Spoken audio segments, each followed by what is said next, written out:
Hello friends, मैं doctor Ashar Khan, consultant intervention cardiologist, healthy heart clinic Chhawni Nagpur.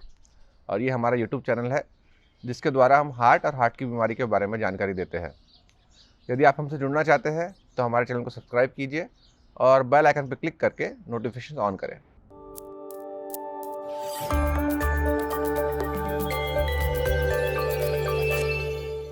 आज का हमारा टॉपिक है life after a heart attack. ये एक बहुत कॉमन सवाल रहता है जिन लोगों को हार्ट अटैक आता है कि दोबारा अटैक आने का रिस्क कम कैसे किया जाए और अपनी जीवन शैली को कैसे चेंज किया जाए। तो इस वीडियो द्वारा हम आपको कुछ टिप्स देंगे जिससे आप दोबारा हार्ट अटैक आने का रिस्क कम कर सकते हैं और हार्ट अटैक आने के बावजूद भी अपनी लाइफ को अच्छे से जी सकते हैं। सबसे पहला पॉइंट है कि आपके हेल्थ केयर प्रोफेशनल यानी डॉक्टर से अच्छे से अपने हेल्थ का प्लान बना के रखें। उनसे एक रेगुलर विजिट रखें और उनसे अच्छे डिस्कस कीजिए कि आपकी अटैक आने के बाद दोबारा अटैक आने की रिस्क कितनी है, कौन सी मेडिकेशंस लेनी है और किस तरीके से फॉलोअप करना है। दूसरी चीज़ है स्मोकिंग और टोबैको प्रोडक्ट्स अवॉइड करना। ये बात याद रखिए कि स्मोकिंग और टोबैको आपके हार्ट अटैक आने का रिस्क काफ़ी बढ़ा देता है। इन्हें जितने जल्दी आप छोड़ सकते हैं इन्हें छोड़ दीजिए और इन्हें छोड़ने के लिए यदि आपको निकोटीन गम्स की सपोर्ट लगती है या फिर कुछ मेडिकेशन ज़रूरत पड़ती है तो वो यूज़ कीजिए। नेक्स्ट चीज़ है डाइट।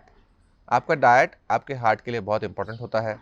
आपके डाइट से जो सैचुरेटेड फैट्स है उन्हें कम किया जाए, जो प्रोसेस शुगर्स है उन्हें भी कम करना बहुत ज़रूरी है। यदि आपकी डाइट अच्छी रहती है तो आपको दोबारा अटैक आने का रिस्क काफ़ी कम हो जाता है। अगला चीज़ होता है आपका कोलेस्ट्रॉल। यदि आप हाई कोलेस्ट्रॉल से सफ़र करते हैं तो कोलेस्ट्रॉल का कंट्रोल करना बहुत ज़रूरी है। इसमें आपका डाइट भी बहुत इंपॉर्टेंट है और कुछ मेडिकेशन जो आपके डॉक्टर देते हैं उसे रेगुलरली लेना बहुत ज़रूरी है। अगली चीज़ होती है आपका ब्लड प्रेशर और शुगर। आपका बीपी अच्छे से कंट्रोल करना बहुत ज़रूरी है। यदि आपका बीपी कंट्रोल रहता है तो दोबारा अटैक आने का रिस्क कम होता है और दूसरे बीमारी जैसे कि स्ट्रोक या किडनी डिजीज़ का चांसेस भी कम हो जाते हैं। शुगर आपके ब्लड को गाढ़ा करने का एक बहुत इंपॉर्टेंट कॉज होता है। यदि आपका शुगर बहुत बड़ा हो, आपका शुगर इरेटिक हो यानी कभी ऊपर कभी नीचे हो रहा है तो वो आपके हार्ट हेल्थ को एडवर्सली इफेक्ट करता है। तो जहाँ तक कि हो सके आपके शुगर को कंट्रोल कीजिए डाइट, एक्सरसाइज और मेडिकेशन द्वारा। अगली चीज़ होती है एक्सरसाइज और फिजिकली एक्टिव रहना। आपके डॉक्टर से क्लियरली समझे कि कितनी एक्टिविटी आपके लिए अलाउड है। कई बार हार्ट अटैक आने के बाद हार्ट बहुत कमज़ोर हो जाता है तो हम एग्रेसिवली एक्सरसाइज अवॉइड करते हैं। तो आपके डॉक्टर या तो आपका टीएमटी करके या फिर कोई और टेस्ट करके आपको बताएंगे कि आपके लिए कितनी एक्सरसाइज करना ज़रूरी है।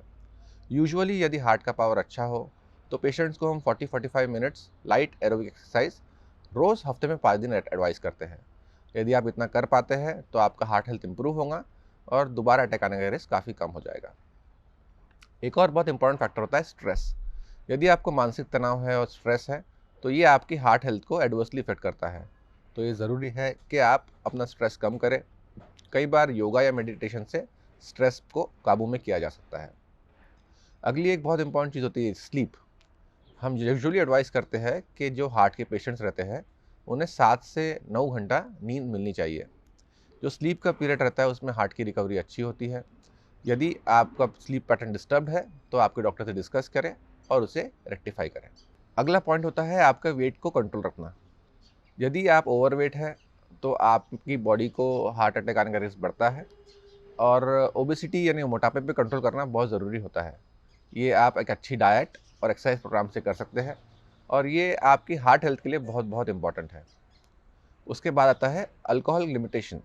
यदि आप अल्कोहल का इंटेक करते हैं तो इसे कम करना बहुत ज़रूरी है।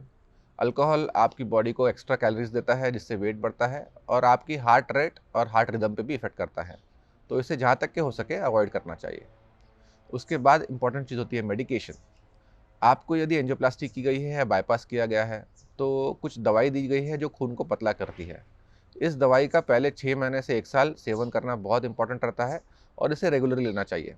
यदि आप खून पतला करने की दवाई में गैप करेंगे या कोलेस्ट्रॉल की दवाई में गैप करेंगे तो आपका जो कंट्रोल रहेगा पैरामीटर्स पे वो पुअर रहेगा और आपको दोबारा ब्लॉकेज बनने का या दोबारा अटैक आने का रिस्क काफ़ी बढ़ जाएगा।